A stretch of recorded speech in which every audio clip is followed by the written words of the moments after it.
Hello and welcome to Searching for the Question Live. My name is David Orban, and I am very happy to have you all following the show on YouTube, on Facebook, on Twitter, everywhere we are streaming. Since this is live, you can also comment and make remarks or ask questions.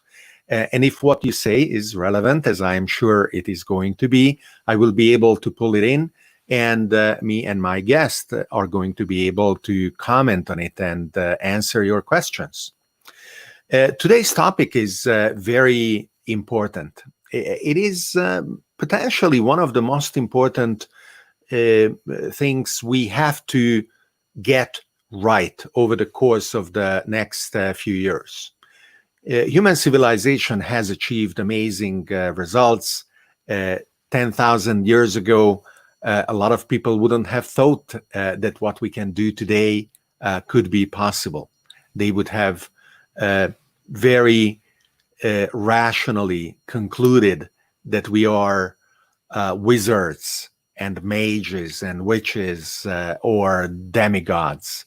Technology has been able to allow us to do what we do, but at the basis of that is not only knowledge about the world, but a certain configuration of the world, in particular, that we know how to use and deploy usefully energy that enables individuals, corporations, and society at large to not only dream about what we want to do, but actually go out and do it. Without that kind of energy availability, we wouldn't be able to do it. However, even though the 20th century has been empowered by the availability of oil, the 21st cannot and must not. The 21st century must be characterized by a new basis for human civilization to be born and to be reborn. One of the people all over the world who are articulating and analyzing and teaching and popularizing this better than many, and as well as just very few, is Tony Seba. And I am really happy to have Tony here with us today. Welcome to Searching for the Question Thank you, Live. David. It's my pleasure. So, Tony, you are talking to us from California, from San Francisco. How are you coping with this craziness that is going on all over the world? But let me tell you, the rest of the world is looking at America once again as an exceptional country, in this case, exceptionally crazy. I wonder why. Yes, I'm coping fine. As you mentioned, I just published Rethinking Humanity 7 months ago or so. I published Rethinking Food and Agriculture. So I've taken this time. My lockdown started maybe 2 years ago. Oh. And I haven't talked about this publicly, but I was doing 20,000 miles of travel every month until about 2 years ago. I had a health crisis, and basically I've been in lockdown. I mean, for a year, I went in and out of surgeries and so on and so forth. And it took me a while to recover. And as soon as I was ready to go back out, basically COVID hit. So I've been in lockdown for a couple of years, if you will. That is very, very interesting, and I'm very happy to hear that you are better. Thank you. As I was Googling you, that Google suggests search items. And when you do it yourself, sometimes those same items don't come up because your results are skewed by your own search history. So I don't know if you know, but people around the world were wondering. One of the search terms that I didn't know why was there, and I was wondering whether I should even bring it up, and I decided myself that I wouldn't. One of the search terms is what happened to Tony Seba. So I, so yeah, so yeah, so people realized something was going on, yeah, and it was concerning your health. Now yes. you're good, and we are all very happy to hear that. Thank you, thank you. And I'm And, actually glad to hear that people were wondering, right? and, But yeah, yeah, Alex Lightman is sending his regards, and unfortunately I don't read Hebrew, but some people are saying hello on the channel to each other following our show. So we have a community forming. As a community, this is really a global community. I have people coming on the show from all over. I am in Bergamo, which nobody knew about, but now is kind of infamous as the former epicenter of the pandemic. And I love to show how my guests are all over the world. So let's fly to San Francisco, which is your place, literally on the other side of the planet. There you go. Beautiful San Francisco. I don't know when I'm going to be able to go back, but I really want to go. One of the favorite museums of mine is SF MoMA, yes. which has been renovated not too long ago, and it should be right here. Maybe not. Okay, doesn't matter. Let's go back. Yeah, it's Enough, close to that. Yeah, enough playing wonderful around. museum. Yeah. So you have an MBA, Yes. and I'm not going to hold it against you. A lot of people do, and they can be successful regardless. Um, and joking aside, another fantastic analyst of disruptions, of course, Clay Christensen, who passed away recently, also was eager to understand and then to teach through his books, like you are doing with your books. What are the patterns and what are the um, unexpected, but once you recognize, necessary Yeah. changes that we can learn from? How did you arrive to that? Where did you start to get to the place where you are now? Yeah, I mean, it's certainly a non-linear path, for sure. And you mentioned MBA, and my undergrad at MIT was in computer science, so I Mhm. worked in software engineering. And this is ages ago in internet time, right? I worked in AI, what was then called AI. Um, you know, Ah, in the uh, 80s. top-down expert systems and Yes, exactly. And Lisp Prolog and Lisp and those kinds of and all things. that, right? And that's like many ages ago in AI time.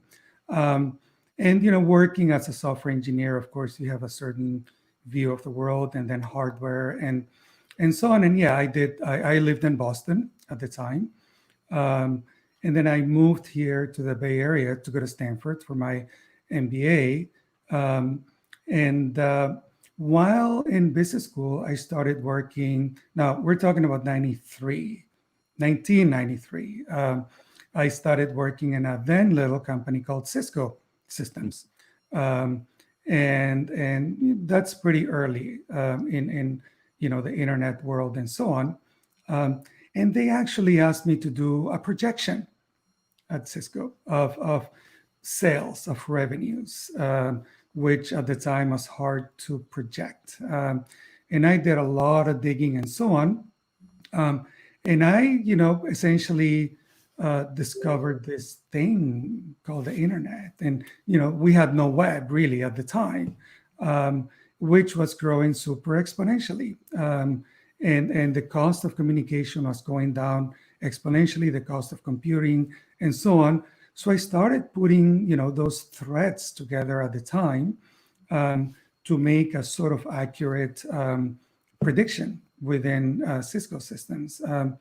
and which turned out to be pretty good. And so I then joined another company startup at the time called RSA, um, cryptography, right? I mean, that was the old crypto before we have the new crypto.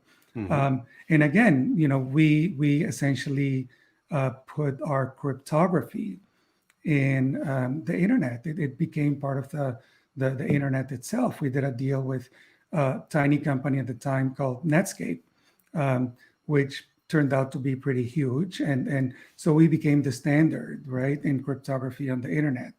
Um, then I started a .com. We're talking late 90s, a business to business.com, and so on. And I was the CEO and co-founder and so on and so forth, and rode uh, the ups and the downs of the then Nasdaq, up and then crash.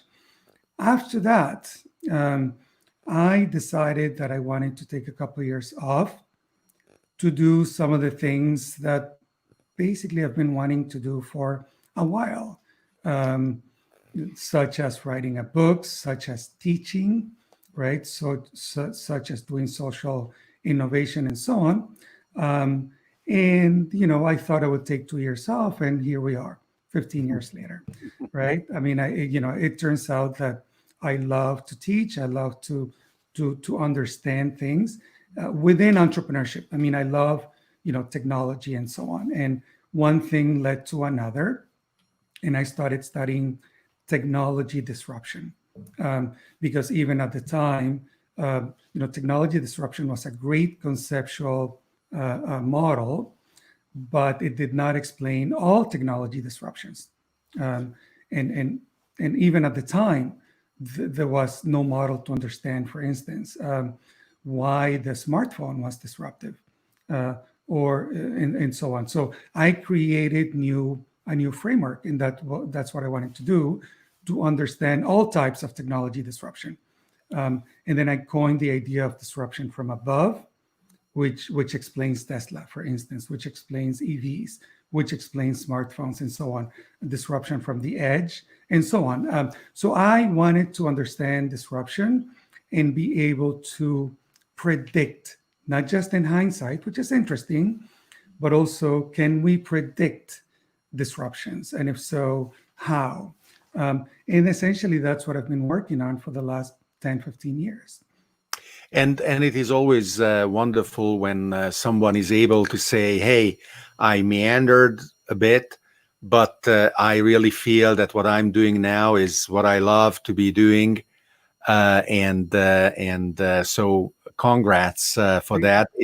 It by itself, it can be the life goal for so many people, because too many are content in doing day in day out things they actually don't like to do, uh, and they are not even sure what is it that they would like to do, but Yes.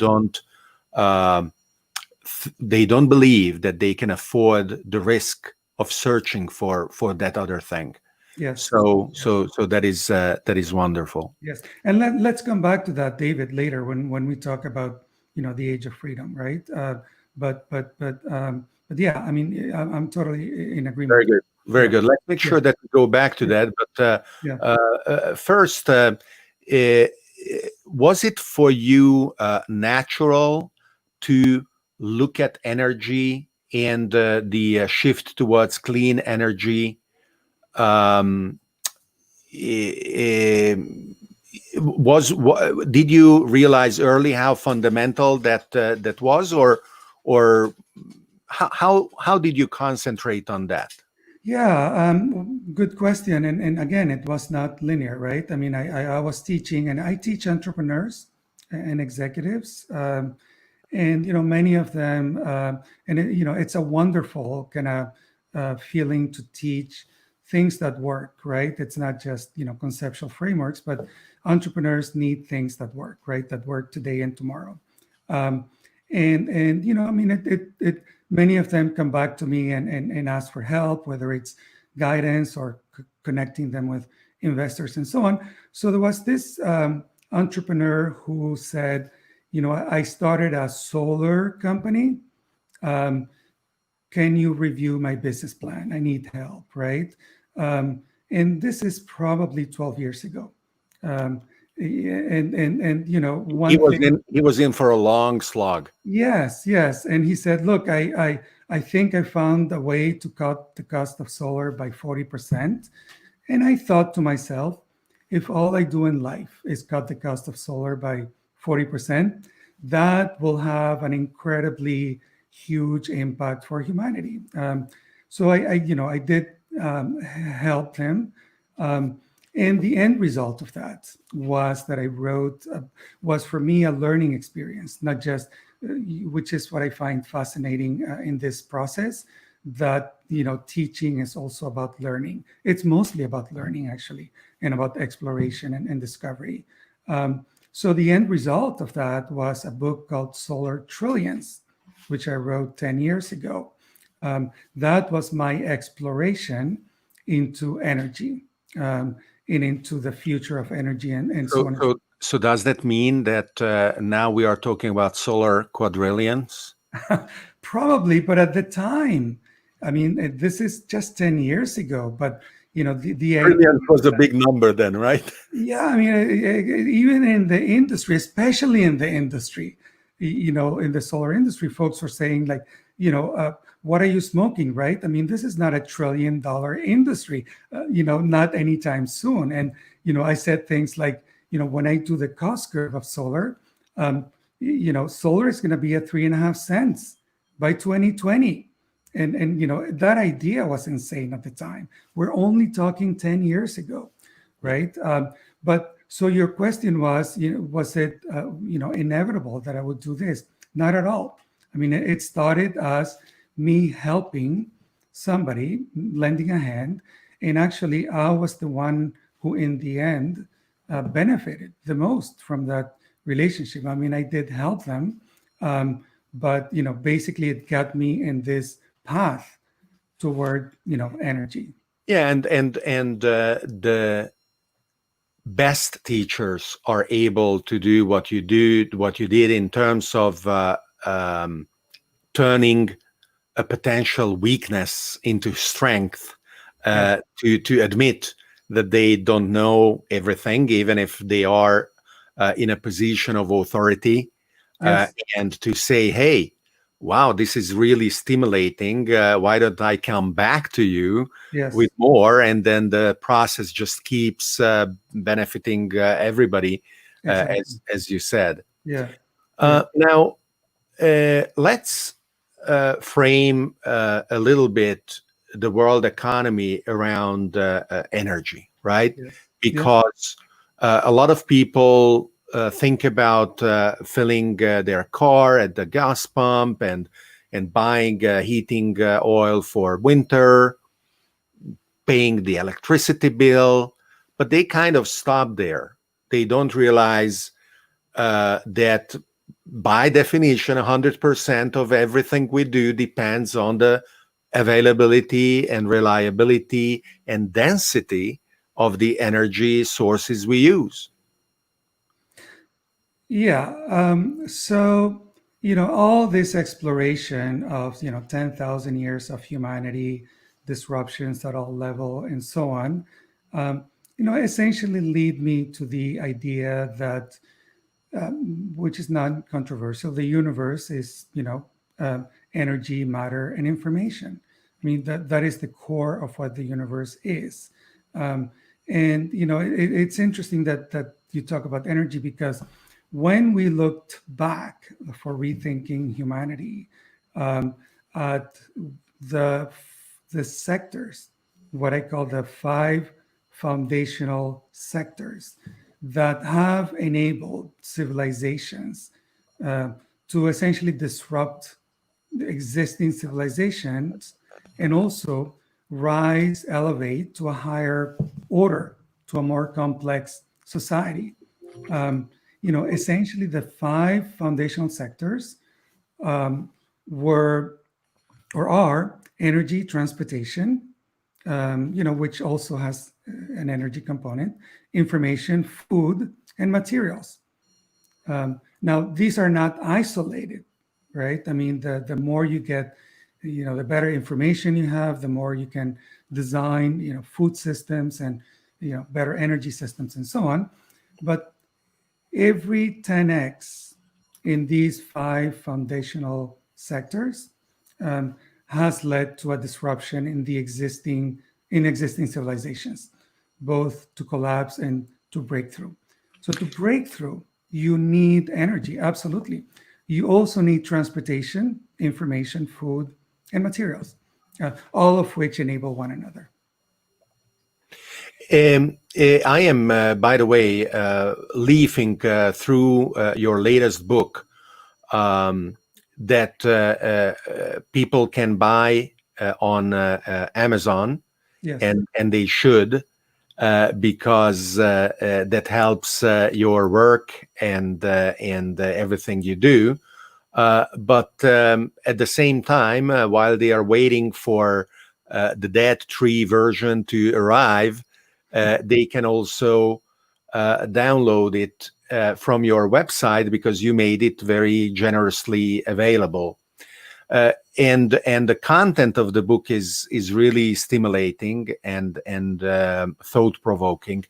But I also want to comment on how beautiful the book it is, also in terms of very clear charts, coherent use of colors and everything. It is really a pleasure to consult it, because too many authors don't realize that the cognitive load of the topics Yes. covered can be made lighter by the fundamental aid of clear visual help and clear communication too. Yeah. Thank you. A couple of comments. Mark says, "Did you notice that Tesla is now larger than Exxon?" I think you did, Tony, didn't you? I sure did. In 2010, I gave a talk in North Dakota where I said that the last internal combustion engine automobile would be built 2028, and essentially oil was going to be disrupted and obsolete by 2030. Um, and more than that. So, yeah, I mean, I kind of knew, and the example that I used at the time for electric vehicles was Tesla. And Tesla, I mean, the insanity of what I said, right? I mean, like you said in the beginning, a lot of these things are not easy to conceptualize in the beginning. I mean, in 2010, when I was saying this, the IEA was saying that by 2040, EVs, there would be like under 200 EVs sold. 200, not 200,000, 200 by 2040, right? So it's not, I mean, these things are not linear necessarily. But yeah, I mean, I kind of knew where that world is going, and especially in clean disruption.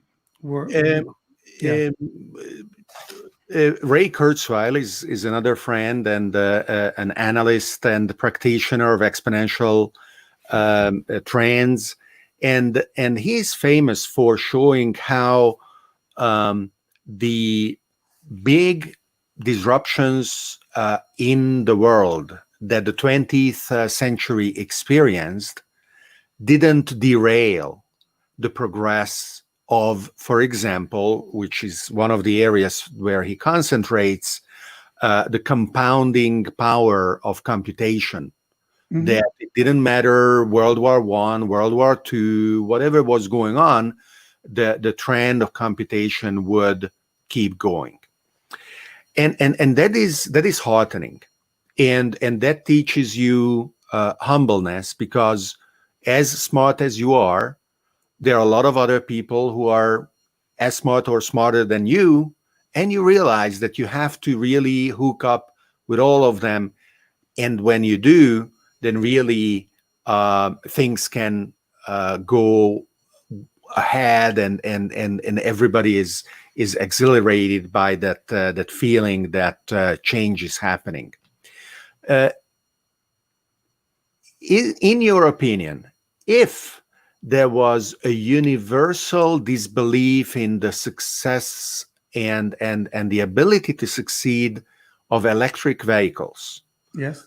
somebody like Elon Musk, who was contrarian enough to, starting from first principles, say, I don't need to listen to anybody.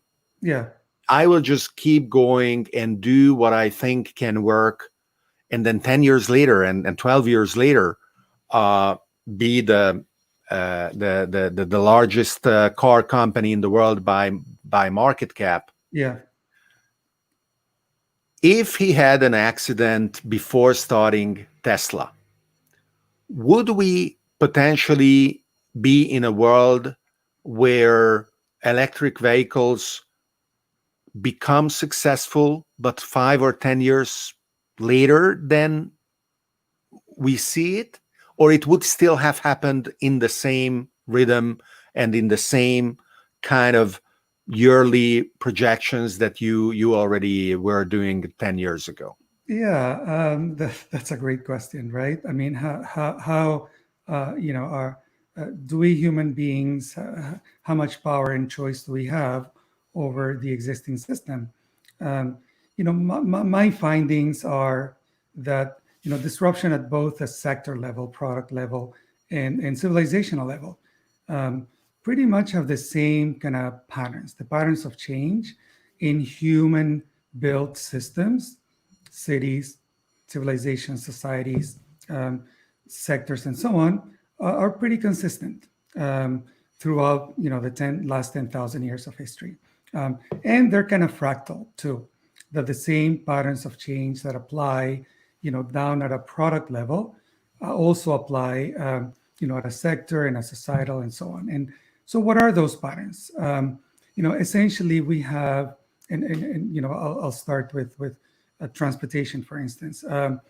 We have a period of equilibrium. And in internal combustion engine, we had 100 years, right? Where the basic architecture of the car and buses and so on, transportation, was the same. I mean, we haven't made any fundamental changes in transportation in 100 years.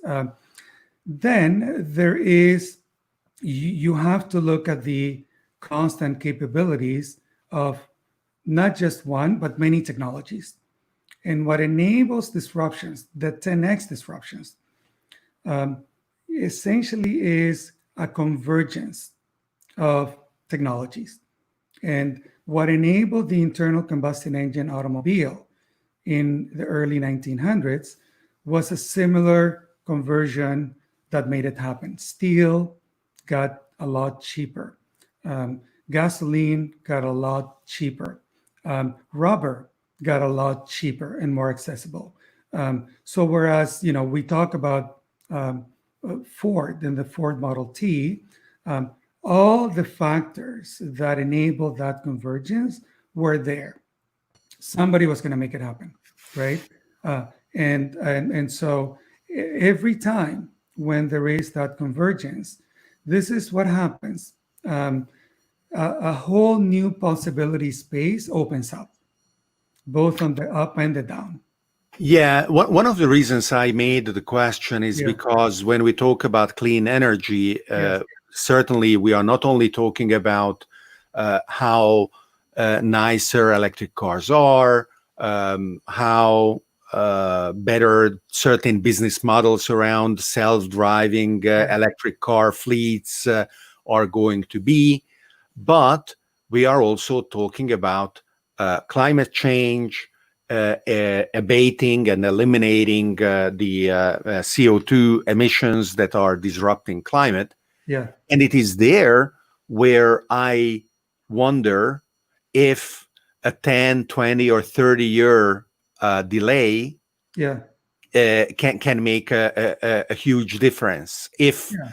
complex systems are such that there can be thresholds of Yeah. runaway changes And that is why, and this is one of a favorite existential questions of mine. Yeah. While being modest is almost always wrong because it just tells you shouldn't even try something. Yes. Being humble is almost always right because there are so many other people that are as smart as you, and you should Yes. be doing those things together with them. Yes. The most mind-blowing thing is when sometimes, very, very rarely, but it is also true, that you should be unhumble because what you are about to do, literally nobody else is crazy enough to attempt. Yeah. So if Yeah. maybe the Tesla thing Yeah. is not one of those, the SpaceX Mars Yeah. colonization thing could be the crazier. Yeah.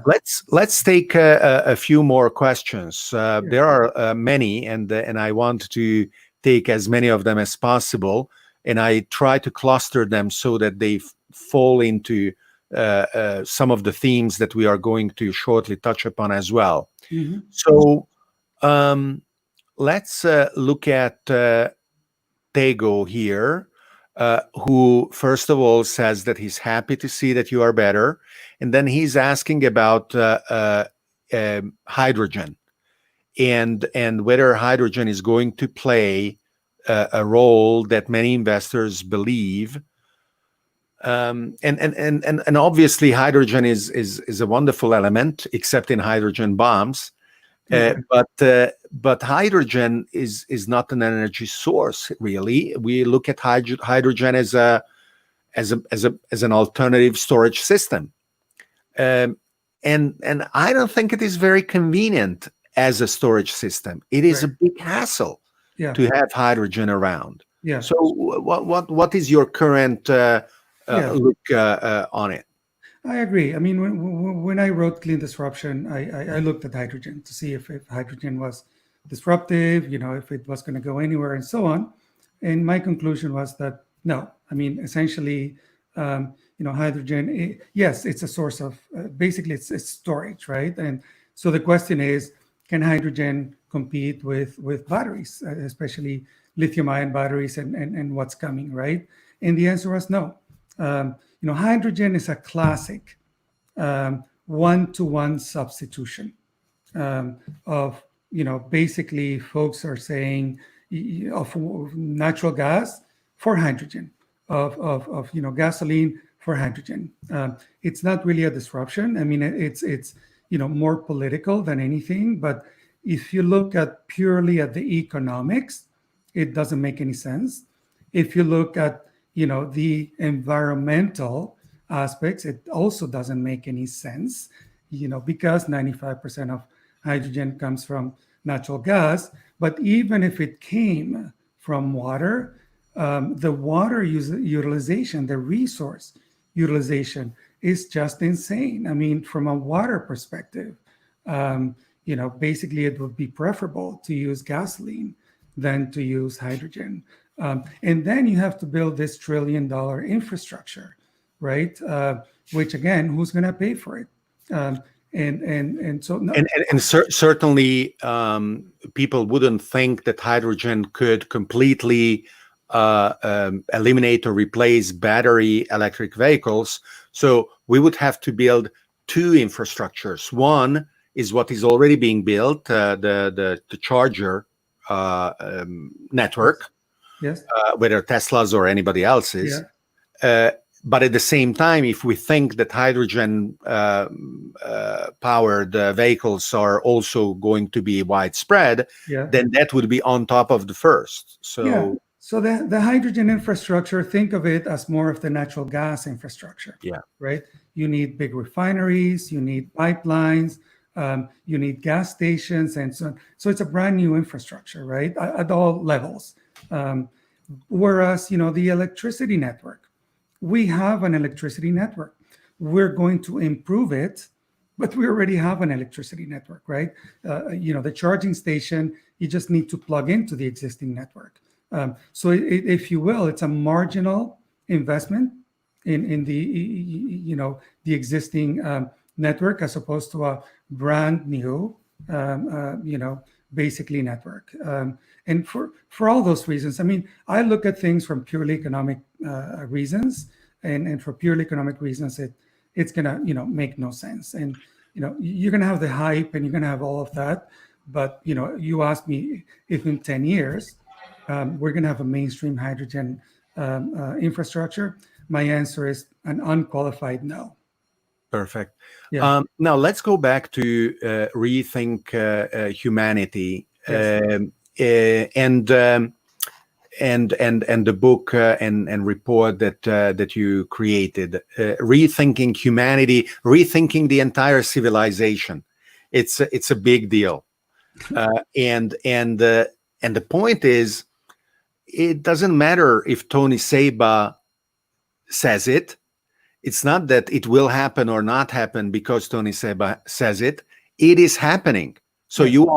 you are bringing it to the attention of your readers, of your students, of the people who engage Rethink X, your consulting platform, because you want to clarify what is going on. So Yes. what is going on? Yeah, so just to clarify, Rethink X is a think tank. It's a nonprofit, independent think tank, not a consulting outfit or anything like that.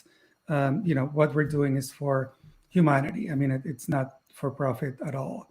Um, but I mean, I've looked at technology disruptions, like I said, over the last 10, 15 years, and what I wanted to build was a way to understand and anticipate technology disruptions. And I started doing that at the sector level: energy first, and then transportation, then food. And the idea with those was that I would basically, the important thing is to understand how disruptions happen, the patterns of change. And in so doing, it turned out that all of these disruptions were pointing at the 2020s, essentially the five foundational sectors: energy, transportation, food, information, and materials were going to be disrupted from 2020 to 2030. And that has never happened in history before. So what we did, what Jamie Arbib, the co-founder of Rethink X with me, and I did was, this was very obvious, as soon as 3-4 years ago. And the question was, what does this mean, right? That all of these disruptions are happening within a decade at the same time, and they're going to compound one another. So that's why we looked at 10,000 years of civilization, from the from the rise of cities and agriculture 10,000 years ago through the leading civilizations up to now. And the findings were, if you will, astonishing. That disruptions at the civilization level have the same patterns as disruptions at a sector level. So that was great. There is simplicity in the complexity of civilization, of society. So simplicity drives complexity. So that's good, right? We understood those patterns. And here's what we also found out, that every time that there's been 10x disruptions in the five foundational sectors, there has been a civilizational disruption. Essentially, the existing civilizations, whether it's Sumer or Egypt or Rome and so on, have collapsed. We've had, hundreds of years of dark ages, and then another civilization from the edge has essentially taken these five foundational, these 10x's, and has risen to be the world leader. Now, it's not about technology alone, and that's one of the essential insights, that organizing systems are every bit as important as technology. So technology is the main driver of human progress. But without the co-evolution of organizing systems, without new governance systems, without new rules, without new belief systems and ways of looking at the world, you're not going to make it as a leading civilization. So we came back to the 2020s, right? Yes, Mr. Harry Seldon, tell me how we can please avoid the dark ages, because I like everything you say except that. Yes. So basically, the order, the industrial order, which has lasted maybe 400 or 500 years, depending on how you see it. Basically, it's at the edge. It's on the edge of collapse, right? And we see that every day. Now, my work is not specifically about collapse, but we see all the pointers. The system has already ruptured, and so the history would point to a collapse. But for the first time in history, we have the possibility of taking these disruptions of foresight, that we can see these disruptions happening, and the possibility that we can essentially elevate humanity to the next stage without having to go through the dark ages. And what that means is, we have to start today. I mean, the first step is to basically see where we are today and see where we're going, right? So that I'm very comfortable with where technology is going to take us, where the production system, with the idea that energy is going to be 10x cheaper in 10, 15 years, where food's going to be 10x cheaper, materials and information and so on. But technology alone does not take you to that higher order of civilization. You need to co-evolve the organizing system. And that is the challenge that we have today. So you mentioned food as one of the fundamental sectors, Yes. and both Alex Lightman is asking why you switched from talking about clean energy disruption alone to new food supply, as well as we have a question from Ramses, who is referring to also the food sector disruption and asking about PF. I have no idea what PF is, but precision fermentation. Yes. Yeah. Oh, precision farming. Yeah. Okay. Yeah. So food matters. We cannot live without it, and plentiful calories matter. It is with plentiful calories that we can dedicate ourselves to live streaming and to creativity and to ingenuity and nurturing talent among 8 billion people in the world, and soon 9. And the doomsday predictions of the Club of Rome from the 60s didn't come true.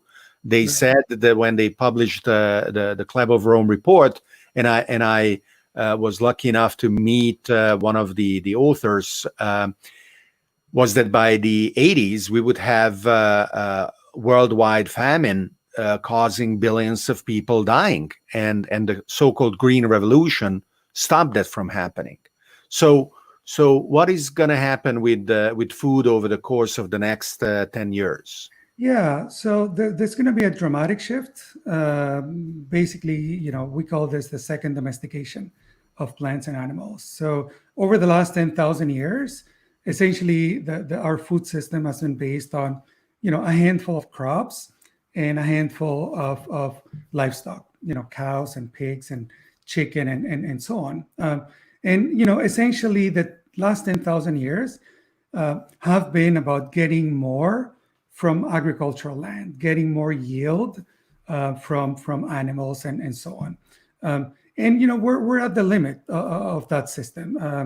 And the beauty of what we have seen with technology is that now we can essentially produce any food that you want, proteins especially, which is where I focused my study on, from microorganism. I mean, from yeast, and this is the way that we have produced, for instance, insulin since the 1980s. This is the way that rennet, which is an enzyme that we use to produce 90% of the cheese in the West. They all come from what we call precision fermentation. Essentially, you take a microorganism, yeast, bacteria, and so on. You change the digestive system, if you will, with synthetic biology and so on, so that it can produce the molecules that you want. So we can produce any protein that we want in essentially a fermentation tank, brewing. Think about beer, and that's the way that we're going to produce essentially all the food in the world within 10, 15 years. Sorry, I got distracted. I am thinking about beer now. Yes, I mean, and who doesn't like beer? Please right? go ahead, but that was a Homerian moment, like Yeah. Homer Simpson, not Homer the author. So proteins, right? Talk about proteins. Milk, for instance, you raise a cow. You need millions of acres for these cows to produce protein. Milk, and yet 3% of milk is proteins. The rest is water and sugar and so on and so forth. So the valuable part of milk, from both from a market perspective and from a people perspective, is that 3%. So essentially, the industry just needs to disrupt that 3% of milk, right? Which is the proteins, casein and whey. It turns out that there are companies already producing casein and whey via precision fermentation, essentially brewing them. So you genetically modify yeast or bacteria, they produce the proteins in a fermentation tank. I've already eaten, ice cream made with this protein. It's every bit exactly the same. I could not tell one from another. Now, yeah, I did too. Unfortunately, I don't like sweet stuff, so I would have wanted it to be garlicky or hot chili peppery, but it was sweet. So you can do that, right? of course, that's what I told them. Hey, go crazy with any kind of variety. So, the thing, why precision fermentation and why now? The cost of essentially producing a kilo of protein via precision fermentation went from $1 million in the year 2000 to about $100 in 2019. Now, why is this important? It's going to be at about $10 by about 2024 or 5. And at that point, it's going to reach price parity with animal proteins, even plant proteins. By 2030, precision fermentation proteins will be 5 times cheaper than animal protein. Essentially, it's a no-brainer that the world is going to go there, right? Because they're cleaner, they're locally made, and also you can make millions of different types of.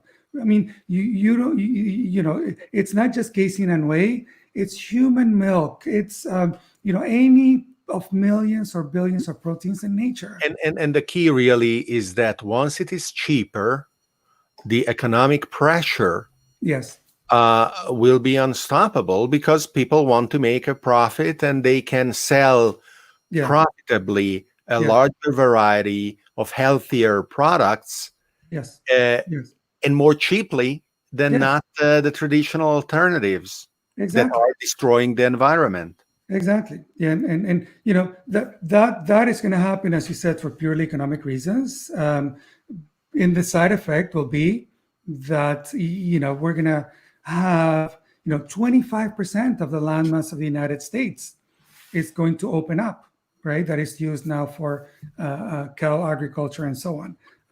So we are going to solve poverty and so on, and as a side effect, we're going to solve climate and so on. That's right, and Sergey is asking that if that was another one. There you go. Jackson is asking if the cumulative effect of all of this is that we are going to be able to be on track with the Paris Accord targets. Yeah, we're actually, technology is taking us there a lot faster than the Paris Accord. I mean, Paris Accord is, it's fairly conservative, actually. I mean, my numbers indicate clearly that by 2030, it's the only source of energy that is going to make any sense is going to be solar and wind with batteries. Nothing else is going to make any sense. In fact, any conventional plant that you build today is already stranded. Any. Doesn't matter what it is, nukes, gas, coal, it doesn't matter. It's already stranded. So solar, wind with batteries. And then you have, of course, electric vehicles, which we still have not plugged into. Essentially transportation is going to be electric, on demand, and autonomous. And that's going to happen within 10 years. And nothing else is going to make any economic sense. And of course, food via precision fermentation is going to be a lot cheaper. So if all you do is take disruptions in these three sectors, energy, transport, and food, just about 2/3 of all emissions are gone by 2030. And it's not going to cost us money. We're going to get money back. Yeah. Right. Yeah, absolutely. A lot of the economy is a measure of the inefficiency of the processes that we use. And that inefficiency puts a ceiling on our ambitions. And Yes. by unlocking new technologies, we make the economy more efficient. And a lot of people then go and say, "Oh my God, jobs are going to disappear, and we're all going to be poorer."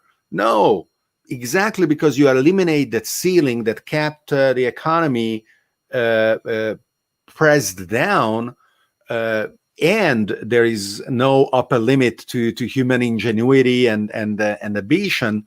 That is why we will unlock a new opportunity, new wealth, and benefit everybody through the democratization of all these forces, unless regulators are crazy enough to throw away the baby with the bathwater, because, and I had personal experience in this, sometimes that is possible, at least for some amount of time, and then the unstoppable changes get so much tension, unresolved tension in the system, that something breaks. Yes. However, in the meantime, a lot of damage can be done. My example is in the blockchain and cryptocurrencies, where the US regulators have flipped from their official mandate of protecting the public against fraud and scams and whatever else, to protecting the incumbent financial system. And they have successfully implemented, through action and inaction, a situation where, after 100 years of being in the avant-garde of financial innovation, now the US is clearly in the rear guard. Correct. Just like in the 90s, Europeans were laughing at US mobile phones, and rightly so, until the iPhone came, and Europeans are not laughing, especially Nokia now. That's right. But similarly, the world is laughing about how the US banking system is still using paper checks so much, and that the biggest innovation is in the US banking system is that your banking app now allows you to take a photo of the paper check that you received to be paid, and you can deposit the check with your mobile phone. Wow, what an innovation, amazing innovation. And in the meantime, the cost of setting up and running a crypto company in New York State is insurmountable. The companies not only leave New York State, but actually put up filters. Yeah. So you connect to their homepage from the state of New York, they say, sorry, you're located in a prohibited region of the world. We don't want to have anything to do with you, right? So is it possible that incumbents could successfully lobby the US government or other governments to slow down, if not even stop, what is happening and create enormous damage in the process?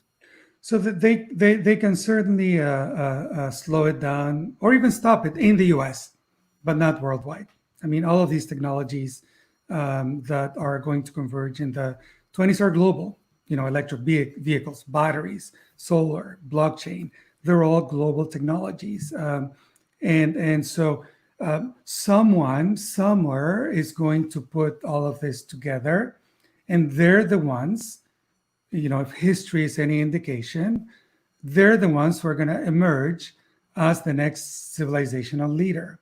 Yeah, go on. UFS Joy is wondering whether the US has become too inflexible to be this, or Yeah, at least DC, yeah, and could California or San Francisco be the center of innovation? yeah, And I wonder, from a geopolitical point of view, whether a lot of China bashing comes from the existential anguish of not being able to embrace innovation to the degree that the Chinese are, whether it is in artificial intelligence or central bank digital currencies, which they are already yeah, testing on hundreds of millions of people, or yeah, the deployment of electric vehicles, yeah, or maglev trains. I mean, the Chinese are dreaming big, yes, and they are doing things that the US has no problem doing if only it wanted them to happen. yeah, It doesn't seem to be able to dream. yeah. So, you know, this is classic, you know, incumbent baggage, right? In you know, in times of traumatic innovation and you know, system change and so on, which is what we're seeing now. You know, it doubles down on um, the organizing system and the production systems that led it to be successful. So, you know, all of these, you know, centralization and extraction and so on were what led us to, you know, succeed in the first place and become, you know, the world's preeminent economy and power and so on. But the things that were assets are now liabilities. And in times like these, um, essentially, when we're out of equilibrium, the system, you know, predictably tends to double down on itself, becoming more centralized. You know, walls go up. You know, more religion, and so what happens is exactly what you're saying. Centralization is the opposite of what we need, um, and so if history again is any indication, the U.S. is not going to dominate the next world order, just like Rome did not dominate the next world order, and so on and so forth.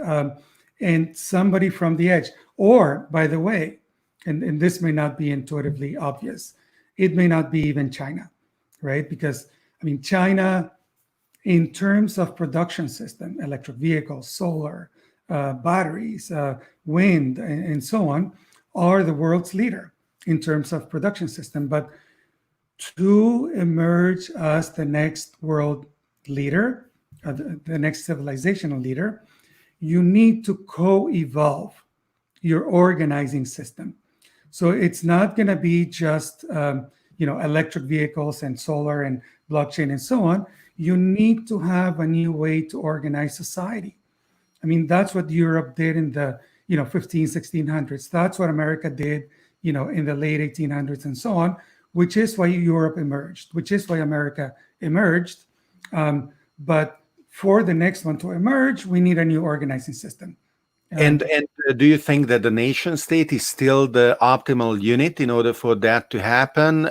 Is a geographically defined proximity necessary still in order to organize energy resources, talent, and ability to create? Because for thousands of years, the nation state was not the defining factor, Yeah. and so it is not a natural law that it be, Yes. and it could be the case that the next phase of civilization would be hindered by the insistence of the nation state to dominate Yes. uh, and especially hold thousands of nuclear weapons. Yes. No, I mean, yeah, you're right. I mean, the nation state is a human construct, and it's a recent one at that. I mean, it only emerged in the industrial order, right, over the last few hundred years, and that was an adaptation to the industrial mode of production, and that was the right adaptation for that mode of production. But in what's coming, in what we call the age of creation, we're going to have all of these 10x disruptions. They're going to be creative. We're going to have solar, food, everything will be essentially produced locally. Regions and cities are going to be essentially autonomous for all the things that we need. We're going to be globally connected via information networks, but in terms of the flow of materials are going to go down by 10x. So all of the So assumptions the leading areas could emerge from those nations that are not excessively worried about fragmentation. The more authoritarian and possessive of those nations that say, sorry, you city X have too much autonomy. I need to clamp down on you now because otherwise the sacred unity of the nation is imperiled, are going to be at a disadvantage. That is interesting because there are, more or less crazy attempts to have California secede from the U.S. China demonstrated that it is able to carry out decades-long experiments with Shanghai and Shenzhen that are enormously successful, that operate and then contaminate the rest of mainland, even though now it is on the other end of the swing of the pendulum, with Hong Kong being brought in so that not too much of that experimentation should happen. But one of the most recent examples of the self-confidence of a superstructure to allow one of its members to leave is represented by the European Union, where basically the EU said, we think is a big mistake, but if you really want to leave United Kingdom, you can. Yeah. And there is no blood flowing on the streets of London. There is nobody fighting a war in order to keep the UK inside the EU. So that is an interesting dynamic where the self-assured nature of the Lisbon Treaty that made it possible for Brexit to happen could be an indicator of a future-proof governance system. So what we're going to need going forward is actually the opposite of centralization. The organizing system, the age of freedom, is not going to be what it is now. It's not going to be a linear extrapolation, and it's going to emerge. The production system, we kind of know, we can predict where it's going, but not the organizing system. That needs to be allowed to emerge. And that means exactly what you're saying, which is we need to allow for local experimentation. And experimentation means a lot of things. That the things that we consider sacred, nation state, political democracy, private property, capitalism, and so on, they don't have to be, right? I mean, what comes out on the other end in 15 years may contain bits and pieces of these, but they may not, right? So California could emerge as the next, civilization and world power if Washington allows us to experiment. That's right. Right? That's Seattle right. could emerge. Shanghai could emerge if Beijing allows them to experiment, and not just them. I mean, we need 1,000 cities and regions to experiment and copy paste from one another as soon as we discover something that works. I don't know the status right now, but a few years ago, Bloomberg started an organization connecting the 40 largest cities in the world, recognizing that they had more similarity among themselves, regardless of the country they belonged to, than with the central government that controlled them. Yes. And this is an interesting way of thinking about the ability of these networks to organize. Yeah, I think that the next day, the age of freedom is gonna mean the end of geography. Yeah. It's the end of geography as a source of competitive advantage. It's the end of geography as the core of the nation state, and of the geopolitical units, and so on and so forth. That's coming very soon. There are a couple of questions that are similar, provocative towards your predictions. Alex Lightman is asking, are we still on track with a 90% reduction in the number of cars produced by 2030? And Andy Campbell is making a similar remark about autonomous vehicles. Yeah.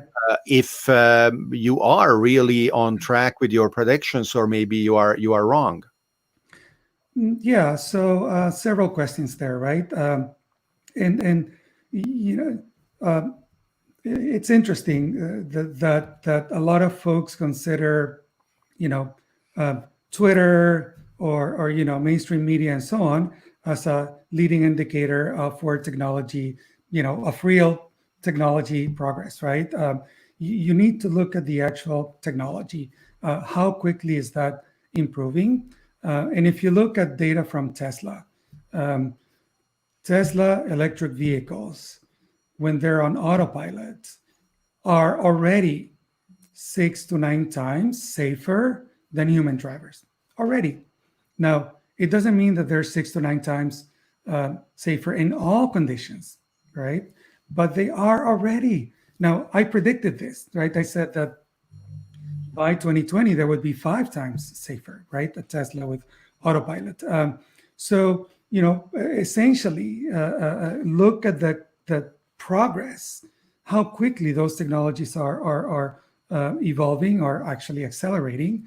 And by 2030, by 2030, we will not only not have human drivers, it's going to happen for purely economic reasons.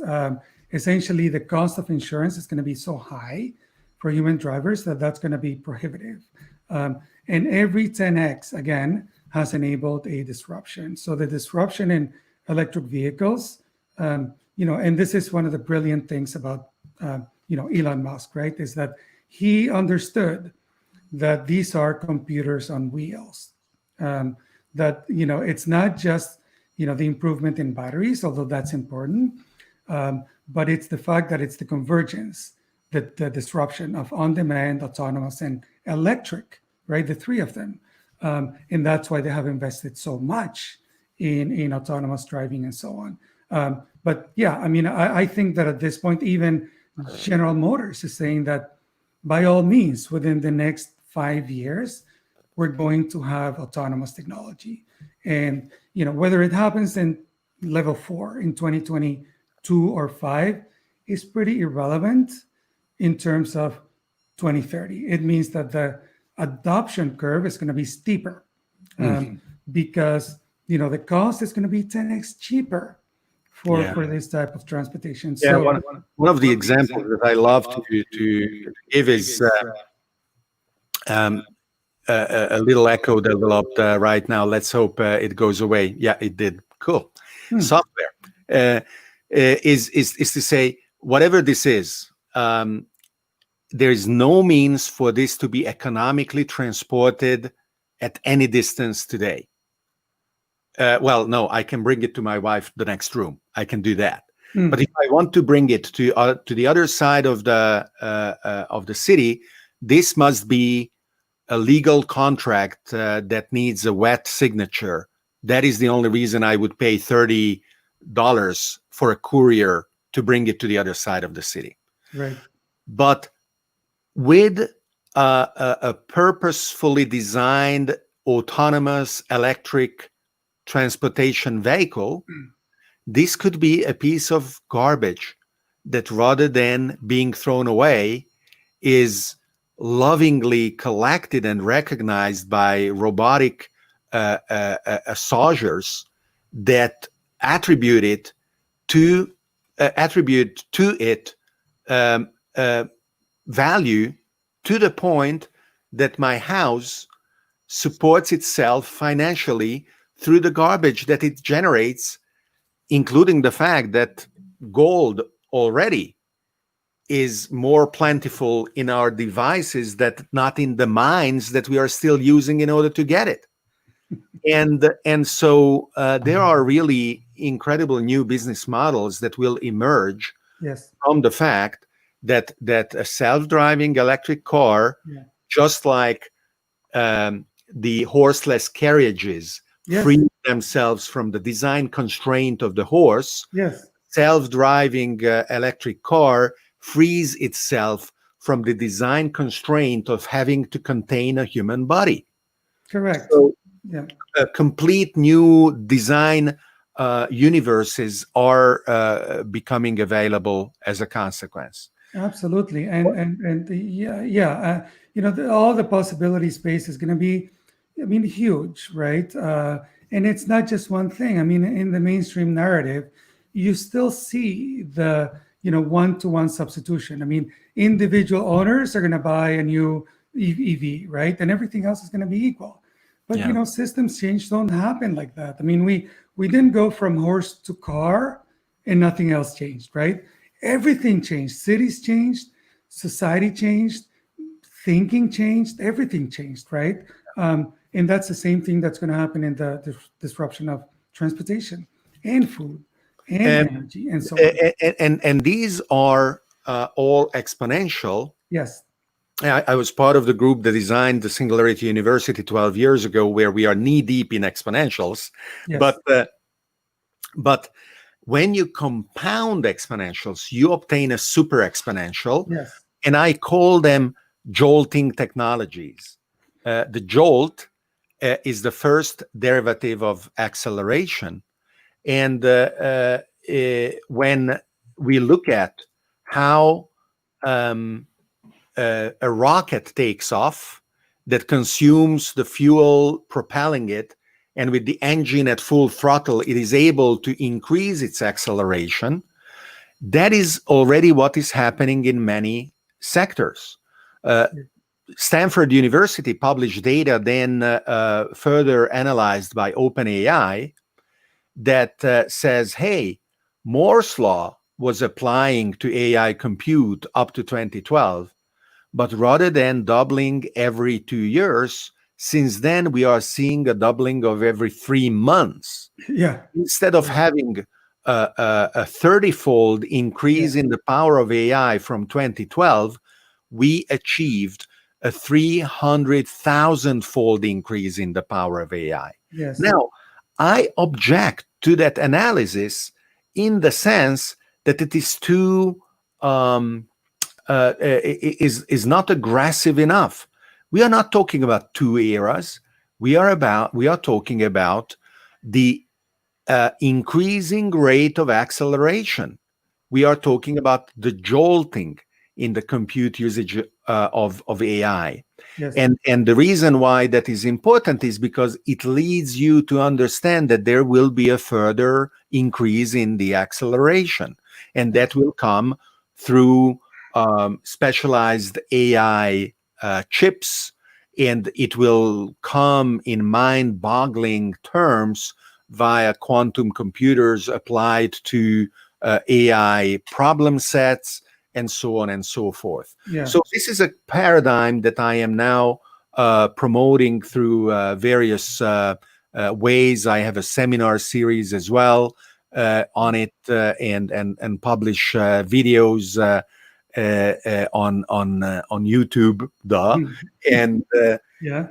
and it is fun because it is great to see people like our viewers who get excited about the power of Yeah. understanding, Yes. because then Yes. they have Yes. a way of recognizing patterns that Yes. were opaque, that were even worse, obfuscated by Yes. wrong narratives, and it just becomes so clear that they can then start and act on it. Now, we will not go as far as Bjork would want us to tell him what company in precision fermentation he should invest in.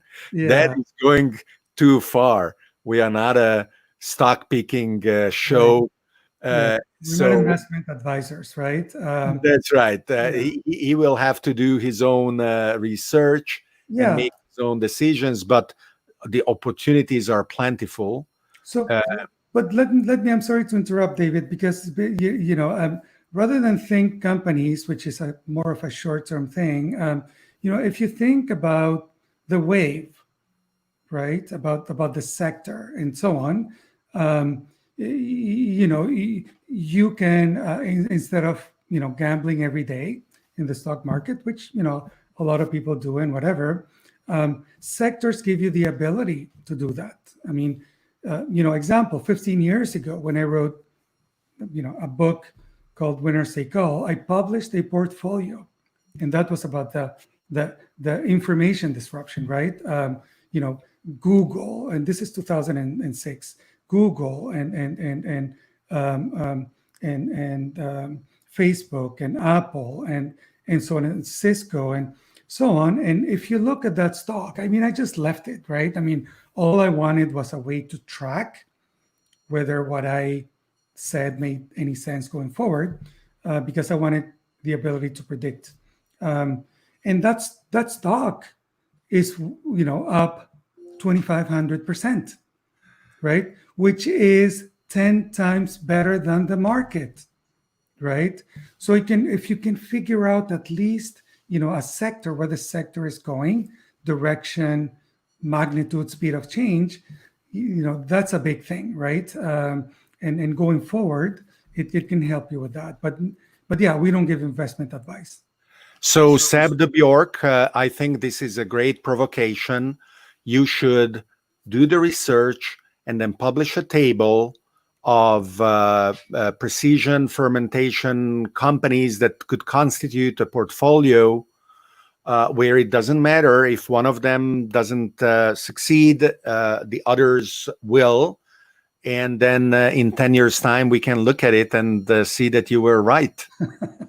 Yeah, let's have a conversation. I mean, not about investment. I mean, the reason that I published Rethinking Humanity is that I wanted to start a conversation, right? At Rethink X, we want to start a conversation. We believe that this is the way the world is going, on the technology front, but on the organizing system, we need to have a worldwide conversation, like you say, with people who are smarter than we are, uh, to help us to experiment with new ways of governance and thinking and so on, um, that will help us create an organizing system that co-evolves with the new production system. So let's have a conversation. And that's what we had, and I am very, very grateful for your generosity, your time, and the availability to answer the questions from our wonderful audience. And I am really looking forward to continue the conversation as well. At Network Society, my think tank, which is based in London, we believe that decentralization is unavoidably coming. We actually look at 8 things, not 5 things, but hey, it's Who's what counting? Yeah. matters. What Yeah. matters is that these trends should be understood, supported, and they should be applied so that they help inclusively to empower and to enfranchise the people on this planet and other planets soon. Yeah, and that's a great point, right? I mean, we need to protect people. I mean, this decade is going to be incredibly. I mean, we're going to see a lot of instability, right? We need to protect people. We need, social protection because there are going to be so many changes in, production system and so many disruptions, right, at all levels that we need to give people social stability so that we can experiment with production and organizing systems and so on. So protect people, not companies. Protect people, not industries. And that is especially important in the US, where the social contract appears to be that your value to the society is equal to your economic output as an individual. And when that goes to zero, because, for example, you are unemployed, you can go and die in a ditch. And that is a fairly extreme example of social Darwinism that works when things go well. But when things are extremely uneven and unpredictable, chaotic through disruptions that come from multiple fronts, it can really lead to a degree of social disruption, where some of these complex systems cannot be easily put back together once they break. That's correct. Yeah. So there is a very selfish reason for the U.S. to shift its mindset towards being more supportive for individuals, is a reason of self-preservation. Because if it is not supporting individuals sooner or later will say, you are a figment of my imagination. Your purpose ceased to exist because you have proven not to care about me. So it is really important. Yeah, yeah. We called the last 10,000 years the age of extraction, right? For a good reason. I mean, it was a time to extract from nature, extract from people, right? Extract labor, extract molecules from nature, mining and agriculture, and so on and so forth. And the next day, and part of that is a winner take all kind of exploitative competitive model, which is the total opposite of what we're going to need going forward. Basically, we're on the cusp of the age of freedom, where all our basic needs can be met very cheaply and easily. And so what was an asset is turning out to be a liability, right? Especially, as you say, in the United States, but also around the world. And freedom is an interesting quantity, or an interesting component of one's life. In the US especially, it's everything's free, freedom here, freedom there. But when you go and look in practice, too much is at the surface and very little is at the substance of how to promote human well-being. Yes. And a great example of how hard freedom is comes from German unification, when the life expectation of males in the former East German territory declined after unification. And the analysis is that they were unprepared and unable to cope with increased responsibilities that the absence of an all-deciding, overseeing state implied.